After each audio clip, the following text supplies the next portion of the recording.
investigación normalmente y tarda mucho tiempo, ¿verdad? 10 años, 12, 15 años inclusive. Se inicia, ¿verdad? Con una inversión muy grande, millones y millones de dólares, para llegar al momento donde, bueno, este fármaco es efectivo y vamos a lanzarlo al mercado. Entonces, ¿qué pasa? Eso representa un costo muy grande para las empresas farmacéuticas, sobre todo. Aunque realmente muchas de ellas reciben subvención del Estado. Pero bueno, al final, como gastaron mucho, quieren recuperar su dinero. ¿Y cuál es la forma de recuperar su dinero? Vendiendo, ¿verdad? Vendiendo el medicamento al precio que ellos quieran. Entonces, ese derecho para vender ese medicamento al precio que ellos quieran es lo que nosotros llamamos como patente. Y ese patente tiene una duración ahí, dependiendo del país, de las regulaciones y demás, pero pónganle que tiene una duración de 10 años. ¿Ok? Después de que pasa de eso, la patente y las fórmulas generalmente se liberan, dependiendo también del gobierno, de las políticas que hay en el país, ¿verdad?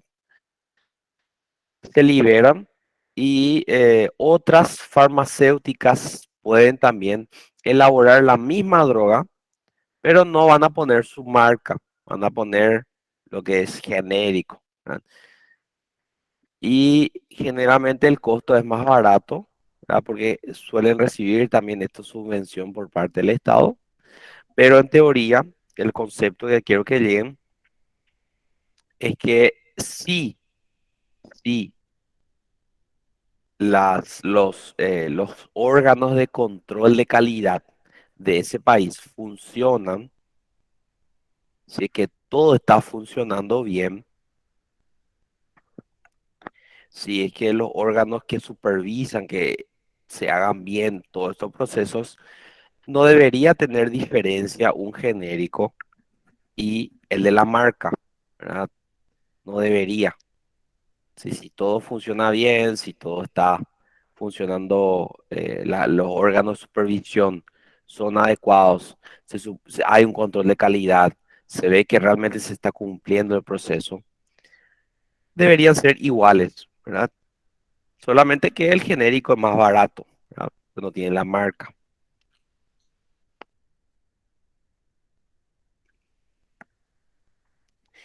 Entonces, yo al menos acá no tenemos eso, pero en algunas veces me tocó ir a lugares donde sí tenían la opción entre genérico y la marca. Siempre compro genérico porque es más barato, ¿verdad? Y eso, ¿verdad? Esa es la diferencia entre lo que es un fármaco genérico y el que tiene la marca, ¿verdad?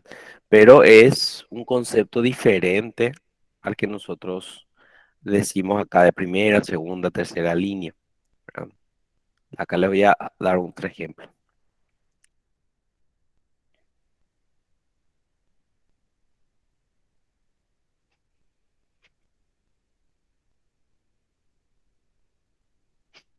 Bueno, vamos a venir que el paciente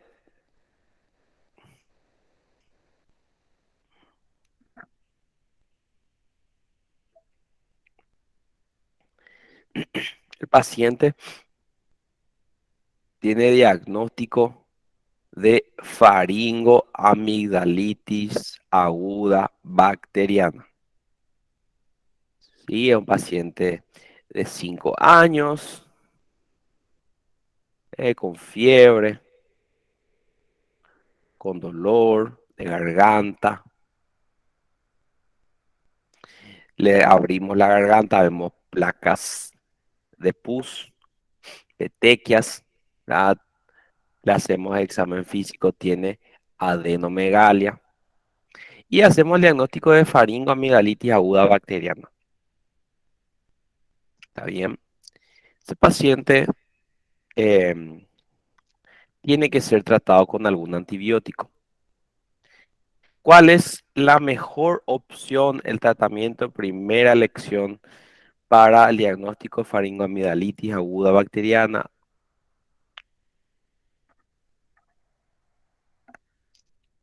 La penicilina,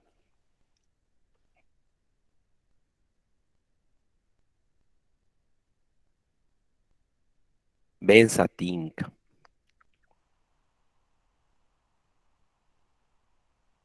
¿sí? Que es un antibiótico que se administra una sola vez por vía intramuscular, ¿ok? ¿Qué pasa? Ese paciente, y generalmente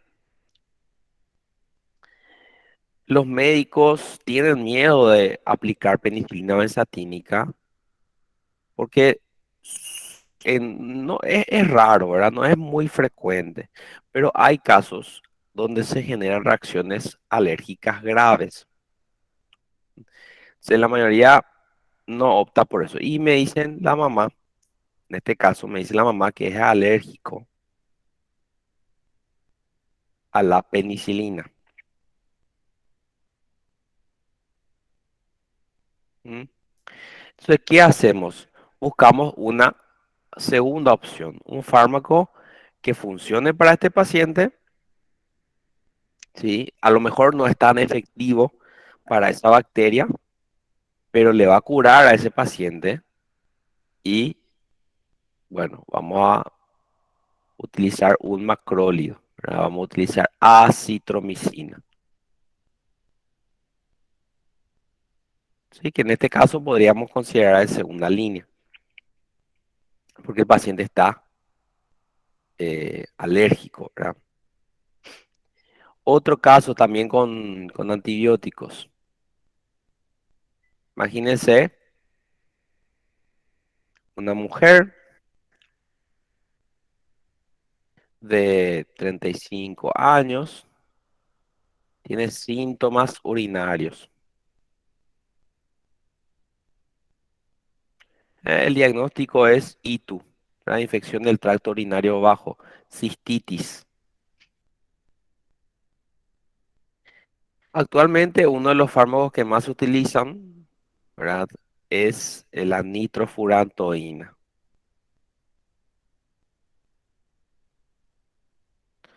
Pero eso también cambia, gente. Eso no siempre va a ser, no siempre va a ser el mismo para todos los lugares.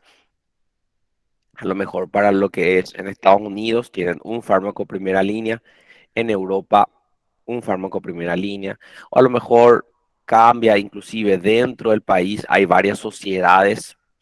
em, por ejemplo, en Estados Unidos ellos tienen varias sociedades muy importantes.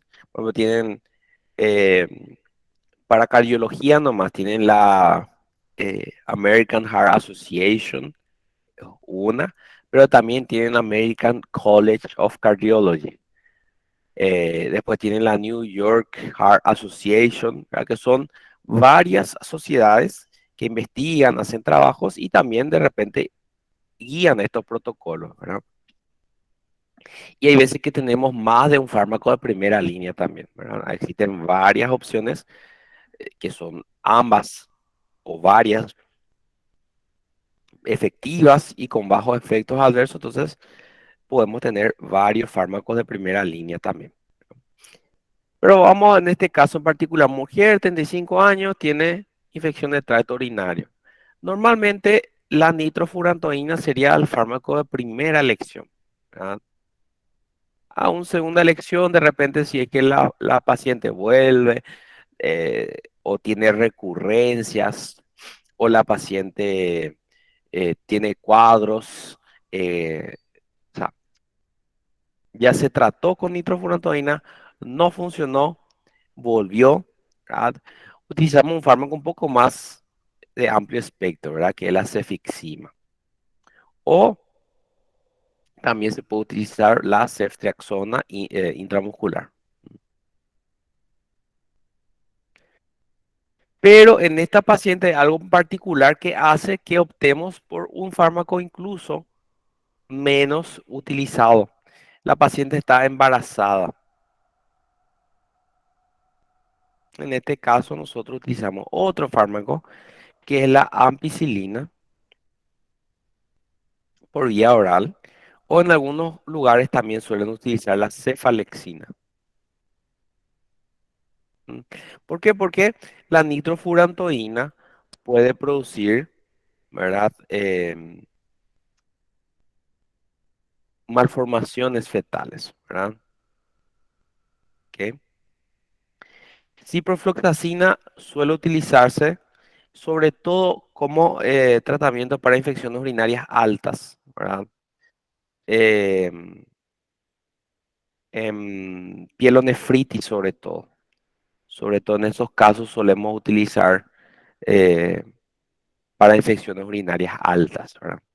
Ya que, por ejemplo, para embarazadas se suele utilizar ampicilina, pero por ejemplo en el Brasil utilizan más bien cefalexina para embarazadas.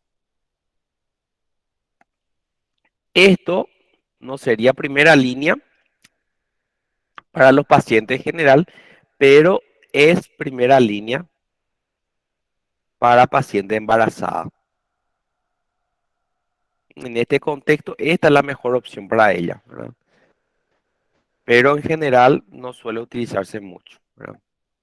¿Se entiende más o menos ese concepto ahora? De todas maneras, es un concepto que van a ver mejor cuando vean clínica médica, pediatría, ginecología. Ahí les van a decir, ah, no, este es el mejor.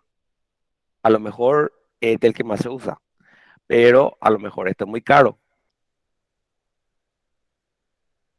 Laringitis generalmente eh,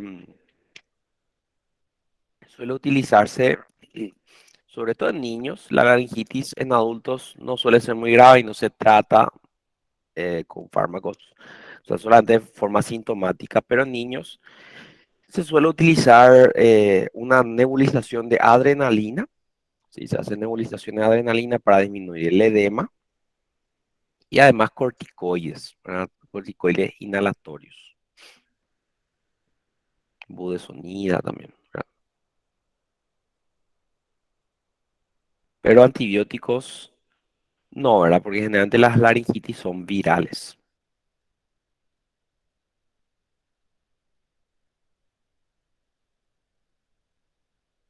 Ok. Tóxico. Acá hay un concepto que quiero que diferencien. Para eso creo que voy a usar otra vez mi pizarra.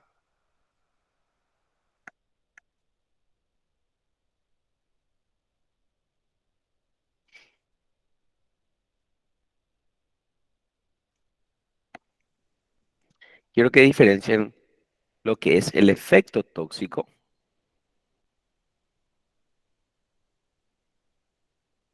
de lo que nosotros llamamos sustancia tóxica o tóxico simplemente. ¿Sí? El efecto tóxico es un efecto lesivo, un efecto nocivo, ¿no? Que aparecen, que pueden aparecer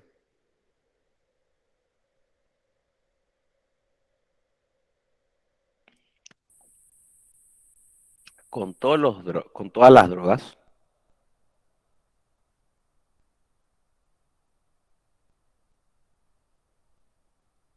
a una determinada dosis.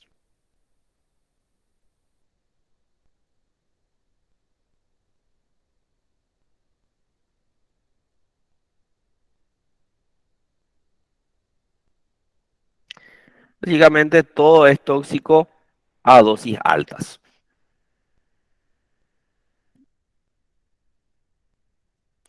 Es lo que nosotros llamamos dosis tóxica.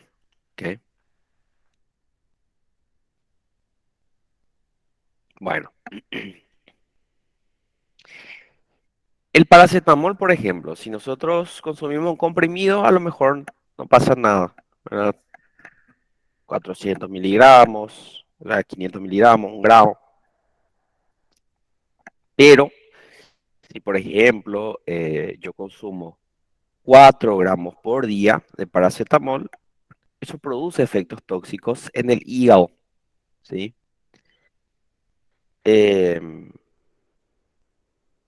o, por ejemplo, el paciente utiliza, qué sé yo, pilocarpina para tratar glaucoma.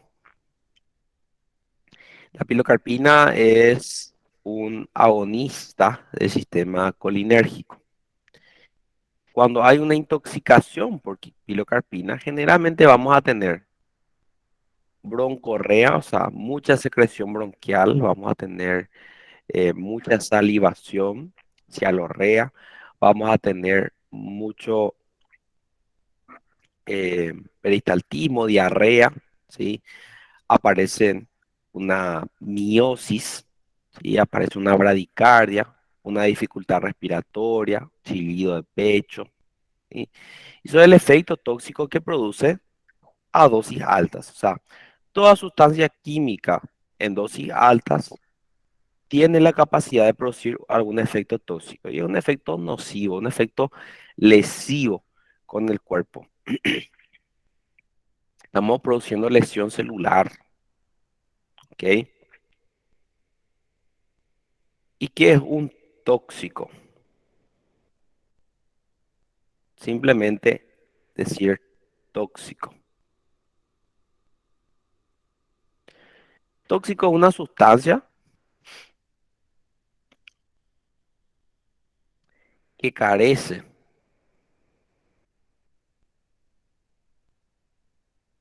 de acción terapéutica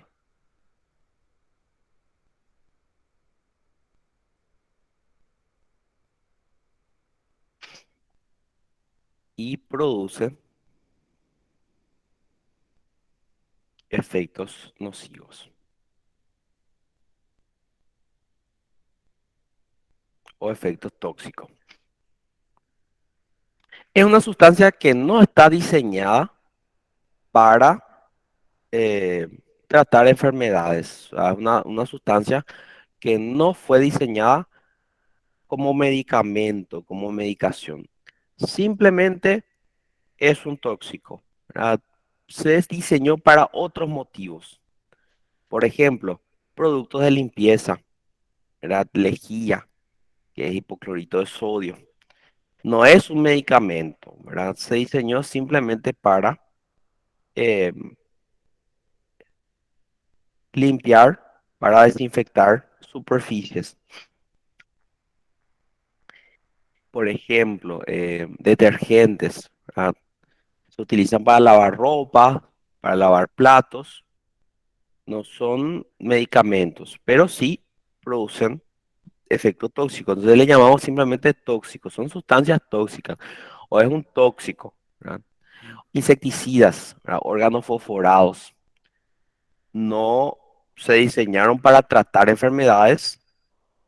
En general se diseñaron como insecticidas, pero producen efecto tóxico, ¿verdad? Venenos, ¿verdad? Todo eso se engloba dentro de lo que llamamos tóxico. Producen efectos tóxicos, ¿sí? Pero no fueron diseñados para tratar enfermedades, ¿ok?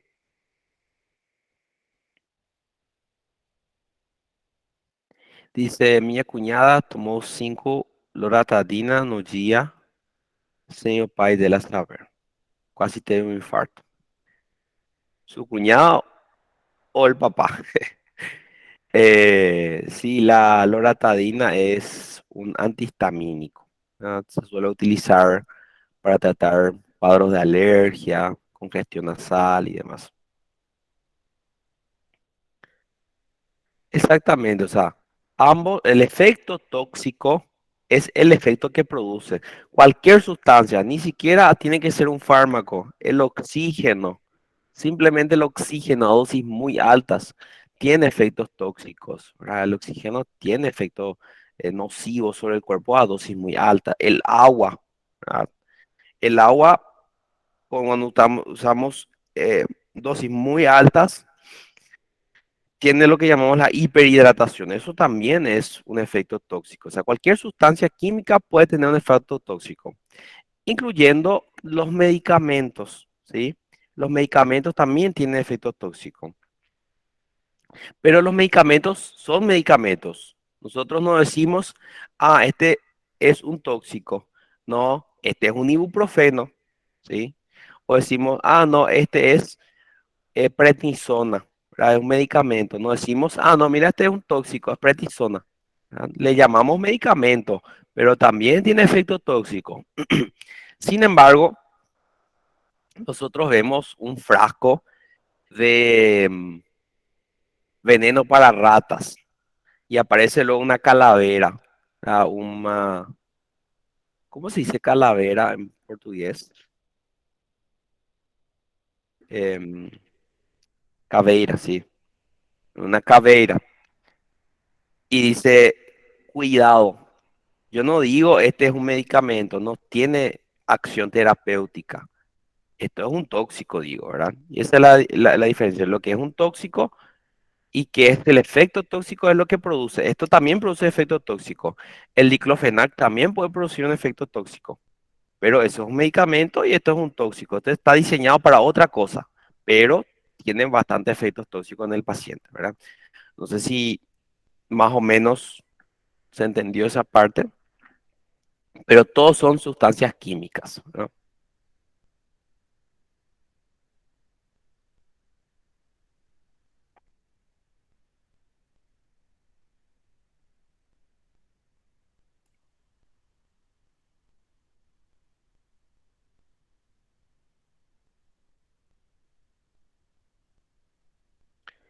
Bueno, ahí qué pasa. Entonces, tóxico es una sustancia química que, aun careciendo, o sea, que no tiene uso terapéutico, puede ser causa frecuente de intoxicaciones en el hogar y en la industria, así como de contaminación ambiental. Mm. Y el placebo, ¿ya escucharon ustedes hablar del placebo?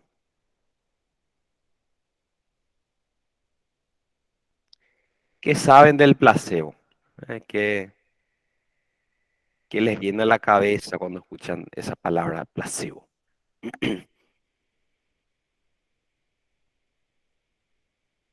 No tiene efecto real, dice. Bueno, realmente, exactamente, no tiene acción. Muy bien.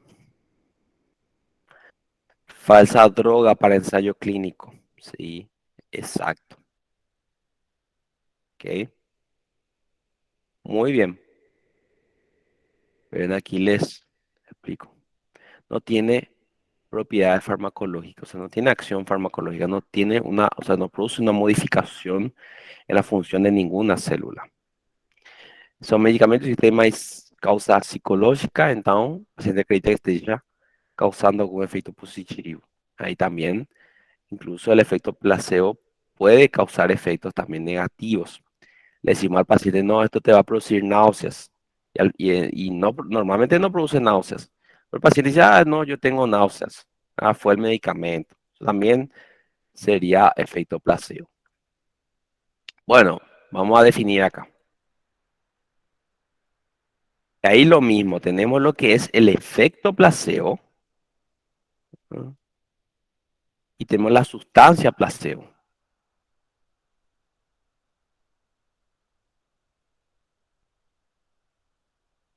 O simplemente placebo, ¿sí? Sustancia placebo o simplemente placebo, ¿sí? Es una sustancia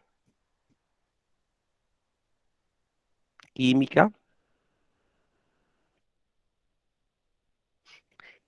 que carece de actividad farmacológica o de acción farmacológica.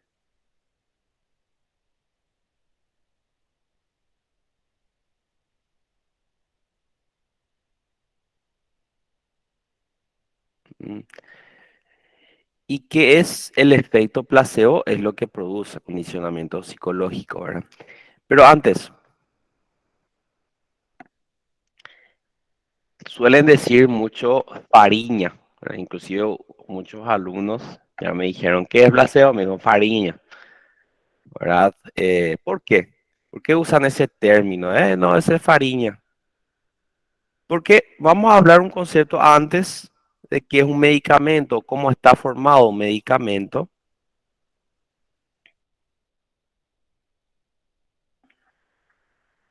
El medicamento, imagínense un comprimido,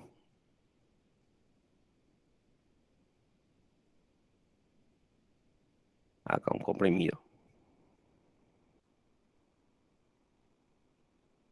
Ahí yo les pregunto, este comprimido, voy a decir que es ibuprofeno.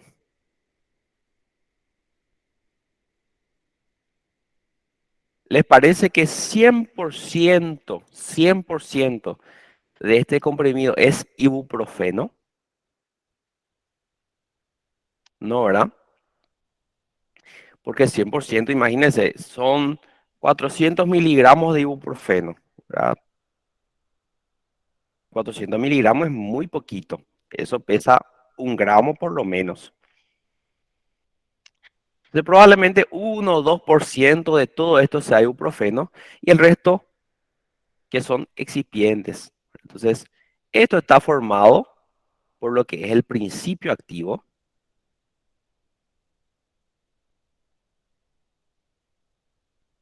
que básicamente es la droga, ¿verdad? La que tiene actividad farmacológica, que sería el ibuprofeno, más que nada. Y tenemos el excipiente, o los excipientes, que son lo que se utiliza para rellenar el fármaco, ¿verdad? Para rellenar el fármaco.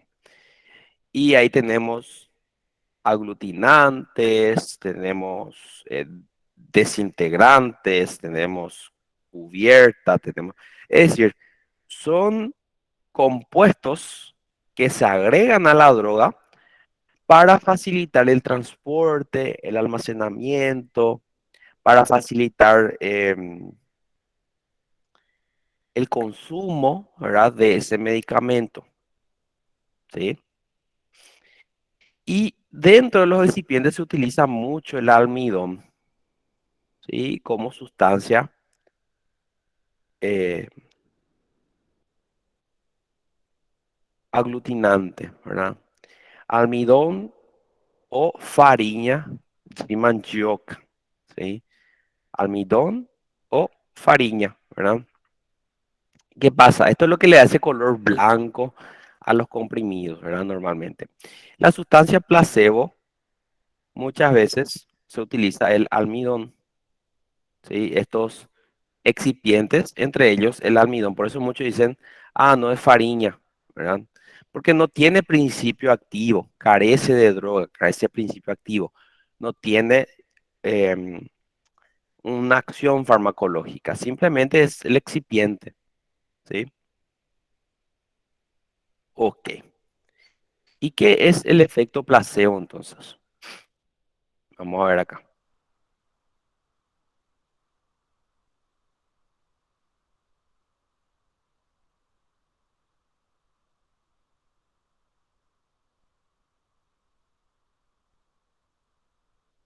¿sí? Es una alteración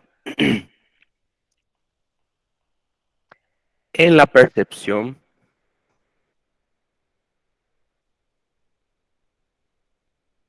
de los síntomas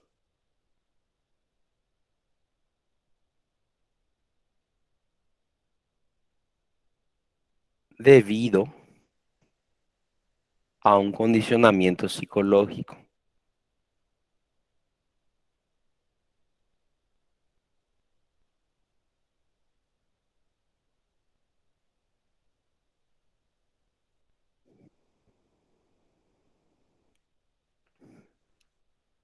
Es decir, el paciente se condiciona ¿sí? El paciente se condiciona a pensar, ¿verdad?, que los síntomas disminuyeron. Pero realmente los síntomas a lo mejor no realmente cambiaron, pero la percepción que él tiene de los síntomas sí cambió, ¿verdad? Y ahí yo les pregunto, ¿solamente una sustancia placebo podría tener efecto placebo? Ahí lo que hace la pregunta que hizo José. ¿Solamente una sustancia placebo puede tener un efecto placebo? ¿O cualquier sustancia, cualquier fármaco puede tener efecto placebo?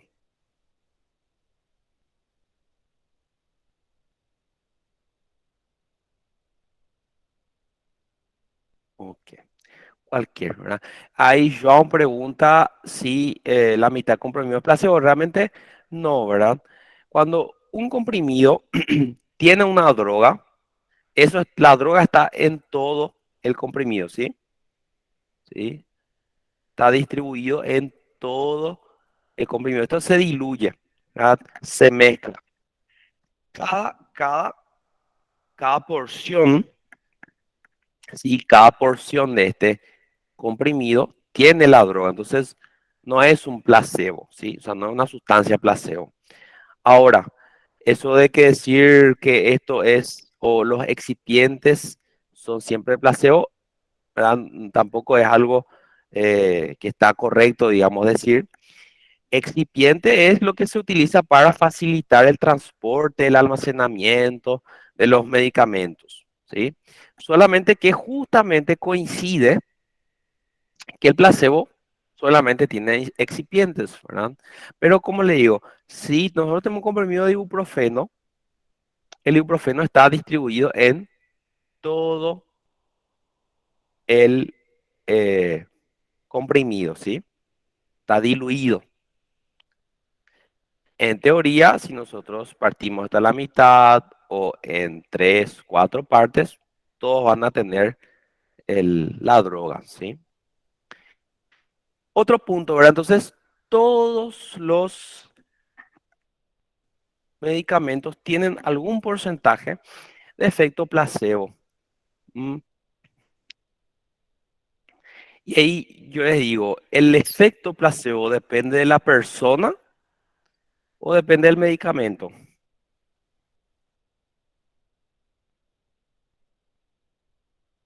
Exactamente, depende de la persona.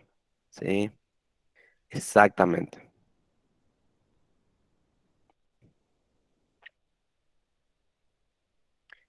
¿Qué pasa? Em, Le voy a dar un ejemplo. Van a haber muchas personas, suelen tener enxaqueca, em, cefalea, le decimos nosotros, ¿verdad? También en portugués existe la palabra cefalea. ¿Qué pasa? Hay personas que tienen cefalea repetitivamente, constantemente, muchas veces, y consumen normalmente analgésicos para calmar su dolor. Y es un momento donde ellos se condicionan de que el fármaco, bueno, tan necesario, ¿verdad? Tan útil para ellos, que empieza el dolor, les duele la cabeza y consumen un analgésico. ¿Verdad? Me duele la cabeza, agarro un ibuprofeno, un paracetamol, consumo el paracetamol y el ibuprofeno. Y a los 10, 15 minutos, a los 10 minutos ya me siento mejor. El dolor ya mejoró, ¿sí? Pero me voy a mi libro, voy a leer ahí. Dice, el ibuprofeno empieza a absorberse en concentraciones o llegar a concentraciones terapéuticas a partir de los 30 minutos. O sea, recién a los 30 minutos yo debería apreciar un efecto, pero recién pasaron 15, 10 minutos de que yo tomé, yo ya me siento mejor. Probablemente es porque yo me distraje más, porque yo dije, ah, no, esto me va a hacer bien, entonces eso cambió la percepción que yo tenía del dolor. A lo mejor el problema sigue ahí, solamente que yo ya percibo de otra manera, ¿sí? ¿Por qué? Porque psicológicamente yo me condicioné a que el ibuprofeno me iba a hacer eso, ¿sí? Les cuento el ejemplo de mi abuela. Yo tenía una abuela, falleció hace 2 años. Ella tenía problemas articulares, ¿verdad? Como todo paciente de edad.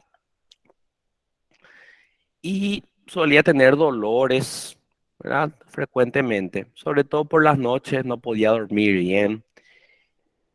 Y bueno, como las consultas, ¿verdad? El médico recetó un antiinflamatorio, ¿verdad? Un diclofenac.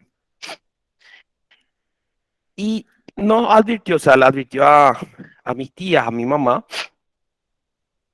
que tenía que consumir este medicamento solamente en caso de dolor, ¿verdad? Cuando tenía dolor, em, cuando, y cuando el dolor era bastante, digamos, intenso.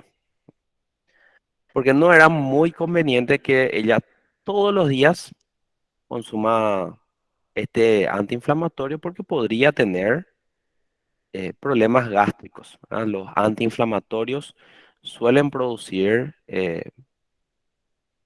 aumento de riesgo de úlceras gástricas, de gastritis, etcétera. Daña la mucosa gástrica. Entonces, ¿qué pasa? Se le empezó a dar diclofenac y siempre mejoraba su dolor y siempre se sentía mejor y dormía bien. Pero todas las noches empezó a pedir diclofenac porque su dolor o sea, dolor venía, no podía dormir y sin eso no dormía, ¿verdad? Entonces, algo que pensaron mis tías, mamá y demás fue de comprar unos caramelos que eran muy parecidos al diclofenac, solamente que eran dulces, ¿verdad?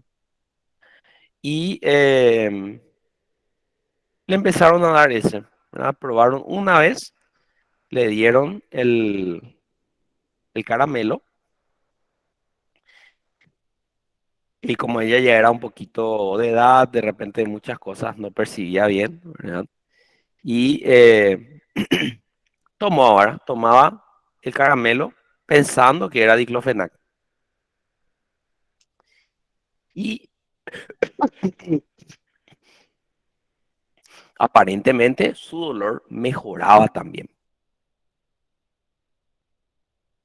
Entonces ahí tenemos lo que es el efecto placebo y el condicionamiento psicológico, la percepción que tenemos de ciertos síntomas. O hay veces que decimos, ah, no, esto te va a dar náuseas, ¿verdad? Esto te va a dar mareo o qué sé yo. Eso también puede generar, ¿verdad? una, una alteración en la percepción, ¿verdad? Pero como digo, generalmente el efecto placebo se utiliza justamente para efectos positivos, ¿verdad? Pero también puede haber ese condicionamiento para predicción de efectos adversos, ¿verdad? Por eso es que siempre tenemos que determinar si realmente la droga funciona o si realmente es efecto placebo, ¿verdad?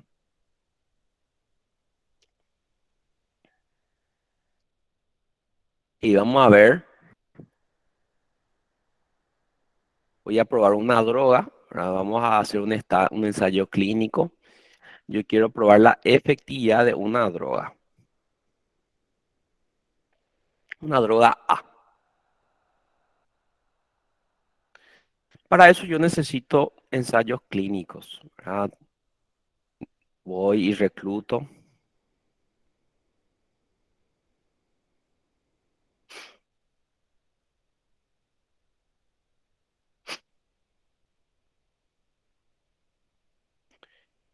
no sé, 10.000, 20.000 personas y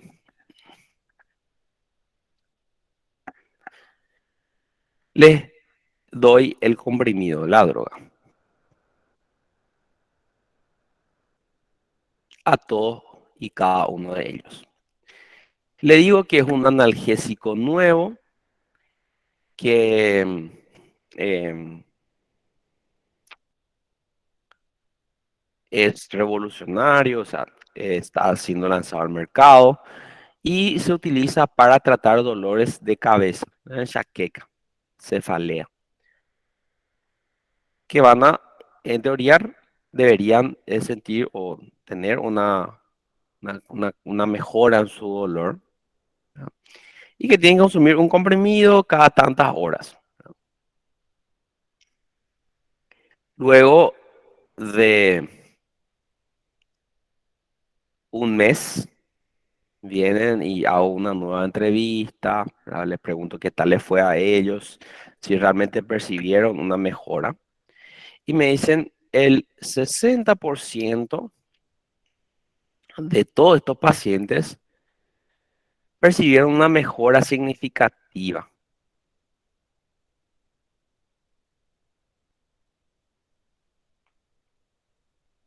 en los síntomas. Y el 25% presentó náuseas.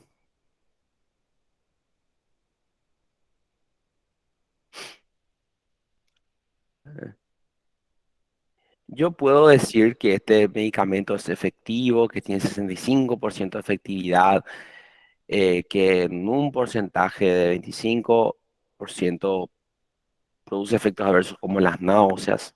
¿Verdad? No. Es, difícilmente yo pueda saber si a lo mejor cada uno de ellos simplemente se condicionó a pensar, ¿sí?, que iba a mejorar su dolor. Y con eso sintió o percibió menos su dolor o de una manera diferente. Entonces, cuando yo le pregunto, me dice, sí, realmente mejoró bastante, pero a lo mejor es nada más el efecto placebo. Entonces, tengo que comparar siempre, ¿sí?, con un grupo donde yo les voy a dar el placebo y les voy a decir la misma cosa. Les voy a decir que es una nueva droga, que está saliendo en el mercado, que mejora el dolor, ¿ah? Y lo mismo, les pregunto de acá a un mes qué tal les fue. Y me dicen aquí el 35% reportó una mejora significativa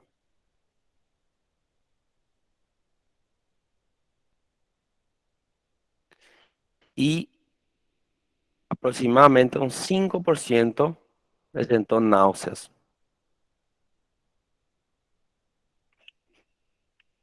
Ahora yo tengo un mejor panorama, ¿verdad? Probablemente esto, en parte, esa mejora que se vio, parte de esa mejora al menos se debe al efecto placebo.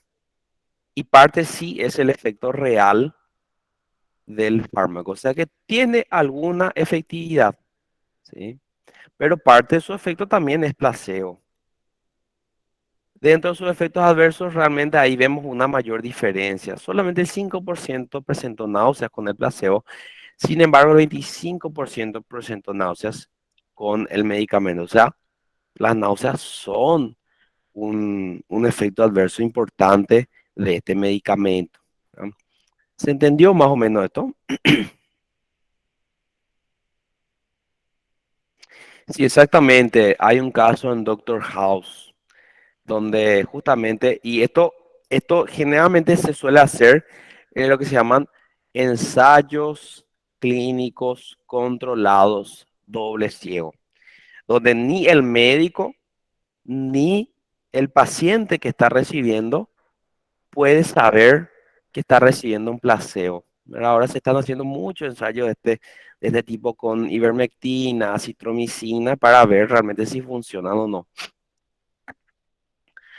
Y en House había un episodio donde justamente se comprometió, ¿sí?, este ensayo, porque Foreman, creo que se llamaba el personaje, cambió las pastillas para que una paciente reciba el medicamento y no reciba el placebo. Creo que tenía un tratamiento para la enfermedad de Wilson, creo. Y en Grey's Anatomy también lo mismo. Para el tratamiento del Alzheimer también pasó eso. Exactamente. Dice, yo sé, no, sí, eso va a depender de cada organismo. Sí, pero más bien depende del condicionamiento psicológico del paciente, ¿verdad? Sobre todo pacientes, se vio que pacientes que tienden a creer más fácilmente en ciertas, eh, o sea, que tienen un condicionamiento psicológico más fácil, son las que más tienen tendencia a experimentar este efecto placebo, ¿verdad? Y tiene mucho que ver con la cultura, ¿verdad? De cada lugar, de cada zona. Entonces, por ejemplo, ahora lo que están viendo con el tema de la acitromicina, ¿verdad? Personas piensan que eh, mejoran o se curan por eso, pero realmente no, o sea, no, la aplicación fisiológica ya queda ahí de repente para la materia de psicología o más, pero gente no sé, eso es más bien algo de la mente, o sea, del pensamiento, ¿sí? Ok,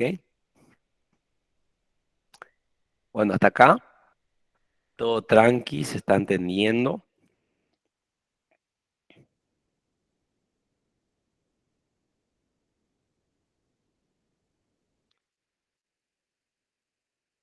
Bueno,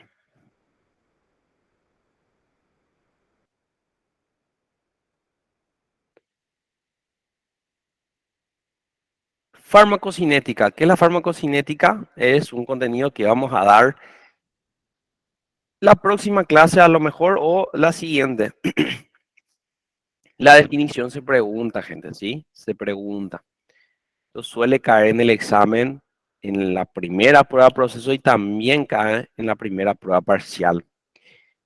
¿Qué es la farmacocinética? Es una rama de la farmacología, o sea, no es una ciencia de por sí, sino es como la farmacología que tiene todos los aspectos de una ciencia. Es más bien una rama, ¿verdad? Un subgrupo, una herramienta, ¿verdad? De la farmacología. Es una sección donde se estudian todos los procesos que atraviesan los fármacos en el cuerpo, en el organismo. La absorción, la distribución, el metabolismo, la eliminación. Cómo la droga se absorbe, cómo se distribuye por el organismo, cómo se metaboliza para poder ser eliminado y cómo se elimina. Eso es, eso es farmacocinética, ¿verdad? La farmacocinética busca establecer una relación, ¿sí? Entre lo que es la dosis que yo doy y la concentración que consigo en la sangre. Si yo doy 400 miligramos de ibuprofeno, ¿cuántos miligramos por decilitro? O sea, ¿cuánta es la concentración que consigo en la sangre? A la media hora, a la una hora, a las 2 horas. Lógicamente, la concentración que llega a la sangre depende mucho de la absorción. ¿Ah? Si no hay una buena absorción, lógicamente no va a haber eh, una buena concentración. También la concentración va a depender de la distribución. Si la droga se distribuye demasiado, la concentración baja. O si se metaboliza muy rápido, también baja. O sea, esa relación entre la dosis y la concentración depende de estos procesos. Y en la farmacocinética vamos a estar hablando de cada uno de estos procesos. Vamos a hablar de la absorción, de la distribución, del metabolismo, de la eliminación de las drogas. ¿Está bien? Y la duración, ¿verdad? La duración de la acción. Acá vamos a hablar de conceptos como biodisponibilidad, vida media, ¿sí? Y la farmacodinamia también es una unidad, es la tercera unidad que vamos a ver. Vamos a dedicarle también un tiempo a esta, que habla del mecanismo de acción, ¿verdad? La farmacodinamia trata, aborda cómo hacen las drogas para detener ciertos efectos. ¿Cómo hace el omeprazol para disminuir la secreción de ácido? Se une al receptor o se une a cierta enzima, cierta bomba. ¿Verdad? ¿Cómo hace? ¿Sí? Entonces, acá nosotros vamos a tener una idea de cuál es el efecto que va a producir gracias al mecanismo de acción. ¿Sí? Cuando ustedes hablan de efecto, piensen en farmacodinamia. ¿Sí? Efecto terapéutico, efecto adverso, secundario, efecto tóxico. Todo esto aborda la farmacodinamia. ¿Sí? También la farmacodinamia busca establecer una relación entre las concentraciones que yo tengo en la sangre y el efecto que va a producir. Una concentración de talto va a producir tal efecto. Una concentración más baja va a producir tal efecto. ¿Sí? Acá vamos a ver también ciertos conceptos importantes como lo que es el concepto de receptor, el concepto de agonista, agonista parcial, el concepto de agonista inverso, antagonista, ¿sí? De inhibidor enzimático, ¿sí? Eso vamos a estar viendo entonces en la parte de farmacodinamia, ¿sí? Ok, bueno, hasta acá todo claro. Vamos a tomarnos entonces otro descanso de 10 minutos y luego seguimos para la tercera parte de la clase. ¿Está bien? 10 minutos, regresamos.